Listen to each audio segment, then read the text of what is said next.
Witchcraft and the Shamanic Journey by Kenneth Johnson is a book published by Crossed Crow Books. Now, this review isn't really going to be about the contents of Kenneth Johnson's interesting book.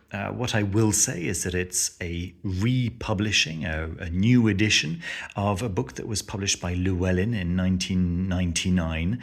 So it's not the newest material, okay? And it's of the kind of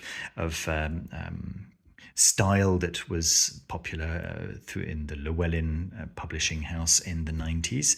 And this review is rather about Crossed Crow Books.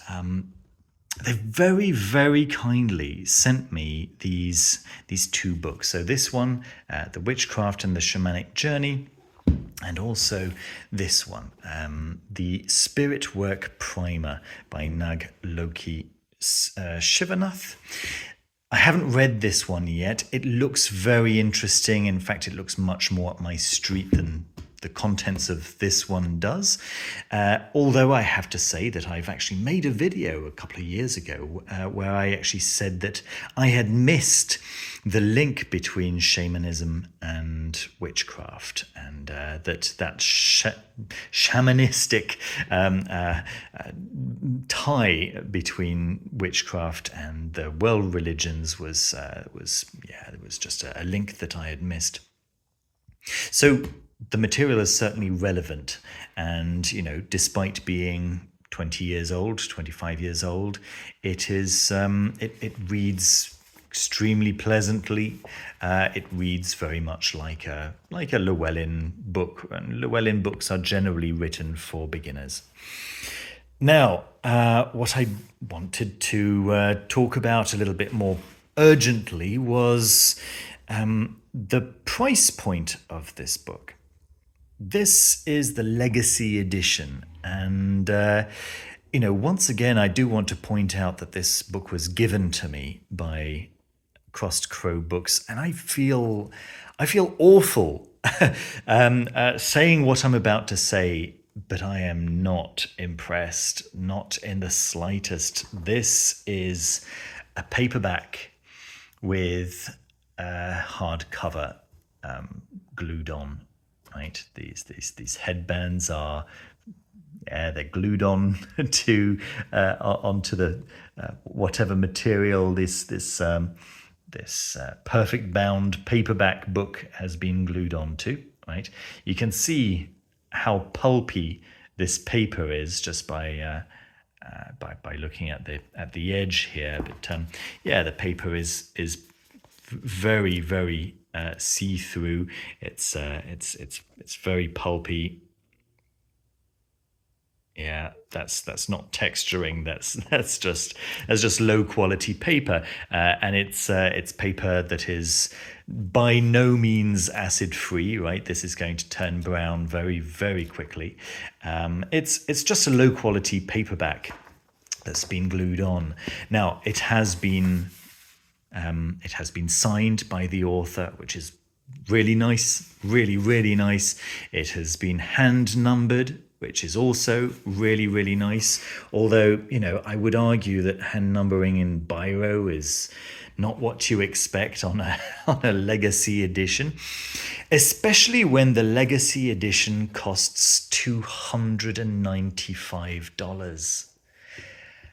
I made this review earlier on complaining because I thought that this book was being priced at $70, and I was saying that this is not worth $70. What is it? Scarlet Imprint recently republished Jake Stratton Kent's The True Grimoire, and that was $70, right? It was £60. So give or take $1, it was more or less the same price point. And that was just gorgeous. It was, the paper quality was through the roof. It was Smith sewn. It was just everything oozed quality. And this is not that. This is not that.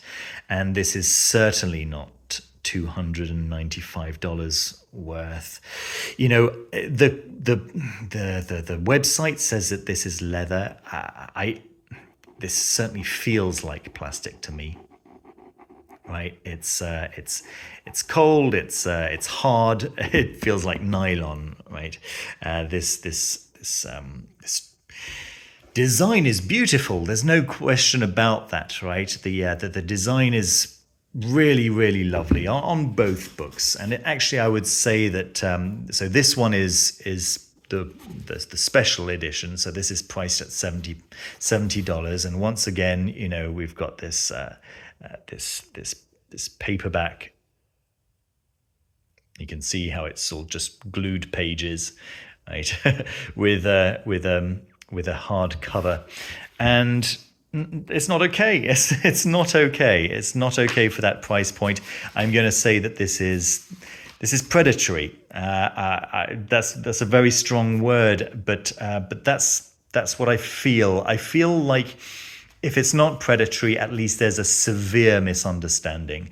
Yes, some esoteric books are priced very high, and there are two reasons for that. For a book to be priced very high. Number one, it was made by an independent publisher, which these are, by the way, and the books are out of print, and now they're on the second-hand market, and they are books that are highly sought after, right? The independent print publisher didn't have enough money to print very many of them, and so now they are highly sought after, and so people are willing to pay very high amounts of money for those books. That's the first situation in which it's reasonable for a book to be priced very high. Andrew Chumbley's The Dragon Book of Essex, that's a perfect example, right? That goes regularly for $1,000. And it's just because there aren't very many copies around. The publisher no longer exists, or and is so there aren't going to be those books around anymore. And Andrew Chumbley it passed away, unfortunately, and so his work is highly sought after, and so there just isn't a lot of it, and there's a huge demand for it. Naturally, the second-hand market is going to go ballistic for that kind of stuff. The second reason why a book might be very expensive is because of its high quality. You know, high-quality paper is extremely expensive. When you combine that with expensive materials such as real leather, right, Moroccan leather, and then hand painted end papers, right? This is just some blue paper, right? This is not $295. I'm sorry. I'm going to say this cost $25 to make. And it's not okay to be selling this, which is a book that was written in 1999. Information which is available in any other given book on witchcraft and shamanism. It's good information, and the workings are pleasant. Nothing shocking. I mean, it is Llewellyn's stuff after all, right? Very, very mass market material directed at beginners. So no, it's not the material that is warranting this price, and it's not the construction, the physical stuff that is costing this much. So no, that money is it's not a warranted price. I can't endorse this. I can't be okay with this. And the only reason I'm doing this review, I don't review books that I disagree with, in general, or books that I don't feel comfortable recommending, at least on some level.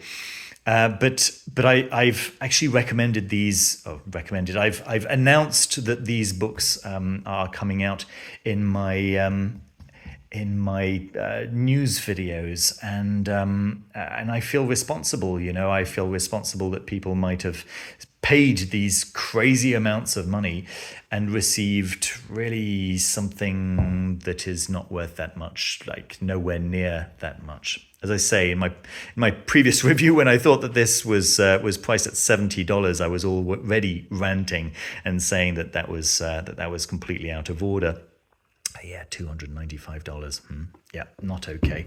Not okay. So, yeah, this is unfortunately one of those sad situations where I really, really cannot recommend the book or the publisher.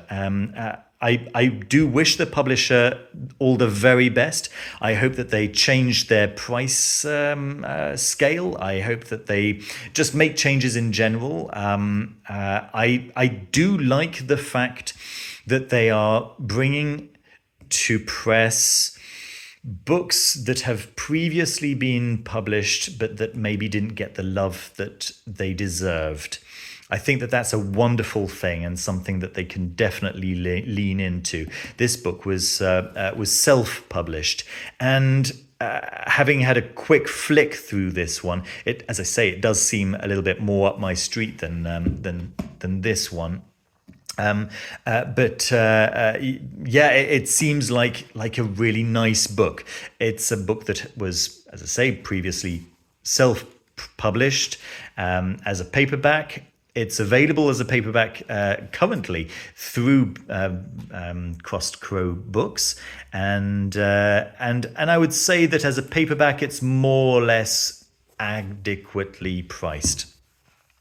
But no, I can't recommend the hardcovers. I'm devastated because the designs of the books are lovely. There's no question about that. The designs are really spot on, and I'm even going to go as far as to say exciting. Right, these are good. I've seen some of their more recently put on pre-order books, and they're just innovative in terms of their design. Yeah, that price point is completely wrong. All right, that's my review for today. I'm sorry to leave on a downer there. I'll be reviewing some pretty cool books in the very near future. But that's all I have for you for today. Take care of yourselves. Thanks very much for watching. Don't forget to leave a thumbs up. Subscribe down below if you haven't done so already, and I'll see you soon with another video. Take care. Bye.